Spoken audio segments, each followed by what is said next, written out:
Summer வந்துருச்சு. எல்லாரும் அதிகமா தண்ணி குடிக்க போறீங்க. ஸோ அத சார்ந்த ஒரு பதிவு. கேன் வாட்டர் எப்படி பயன்படுத்துவது?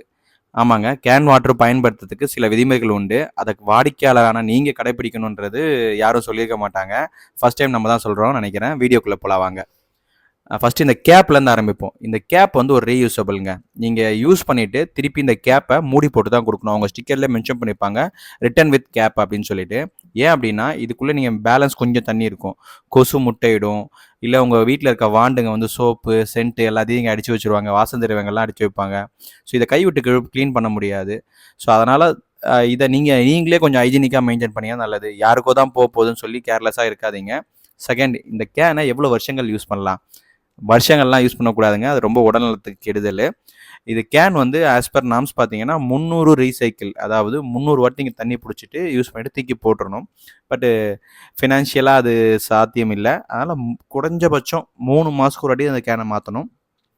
ஸோ எப்போ கேன் கலர் சேஞ்ச் ஆகுது, இல்ல பாச பிடிக்குது, அந்த மாதிரி கண்டிஷனில் வரும்போது இதை சேஞ்ச் பண்ணுங்கள் தயவுசெய்து 3 மாதத்துக்கு ஒரு வாட்டி. இந்த கேனை யார் மாற்றி கொடுப்பா, யார் இதுக்கு ஓனர் அப்படின்னா நீங்கள் தான், வாடிக்கையாளர் நீங்கள் தான் ஓனர்.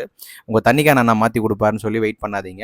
எவ்ரி 3 மந்த்ஸ்க்கு ஒரு வாட்டி அவர்கிட்ட 300 கொடுத்து எனக்கு புது கேனாக போடுங்கண்ணா அப்படின்னு சொல்லுங்கள். ஏன்னா இந்த கேன் வந்து எவ்வளோக்கு எவ்வளோ நீங்கள் குவாலிட்டி மெயின்டைன் பண்ணிக்கிறீங்களோ அது வந்து தண்ணியோட தரத்தை அப்படியே வச்சுருக்கோம். அடுத்தது, இந்த கேனில் பார்த்தீங்கன்னா பல பேர் வீட்டில் என்ன தண்ணி கிடைக்குதோ பிடிச்சி வச்சுருவீங்க. அப்படி பண்ணக்கூடாது. அதில் இருக்க அந்த தண்ணியில் இருக்க கண்டாமினேஷன் இதாகி கேனுடைய குவாலிட்டியும் லைஃப்பையும் குறைக்கும். அது மாதிரி பண்ணாதீங்க. இது வந்து பிரத்யேகமாக சுத்திகரிக்கப்பட்ட தண்ணீருக்காக உருவாக்கப்பட்டது. ஸோ அந்த ஆரோ வாட்டரை மட்டும் அதில் பயன்படுத்துங்க. அதுக்கப்புறம் இதை வெயிலில் வைக்கிறீங்க. வெயில்லையோ சமையல் கட்டு ஹீட்லேயும் அந்த அடுப்பு பக்கத்துலேயும் வைக்கக்கூடாது. ஏன்னா தண்ணி ரொம்ப பாயில் ஆச்சுன்னா சுடு பண்ணியும் குடிக்கக்கூடாது. ஆக்சுவலாக தண்ணியோட குவாலிட்டி, டேஸ்ட், இந்த ப்ராசஸ் எல்லாத்தையும் அது கொலாப்ஸ் பண்ணிவிடும். ஸோ அது மாதிரி பண்ணாதீங்க.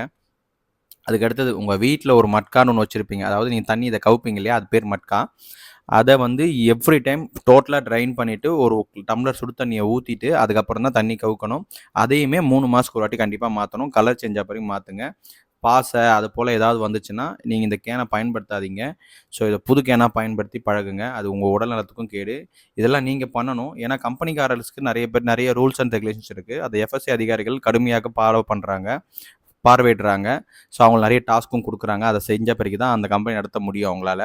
இதெல்லாம் நீங்கள் பண்ணிங்கன்னா அவங்களுக்கும் பாதிக்கும், உங்களுக்கும் பாதிக்கும், உங்கள் உடல்நலத்தையும் பாதிக்கும். ஸோ தயவுசெய்து இந்த சொன்ன விஷயங்களை கொஞ்சம் ஃபாலோ பண்ணுங்கள். அது உங்களுக்கு ரொம்ப ரொம்ப நல்லதாக இருக்கும்.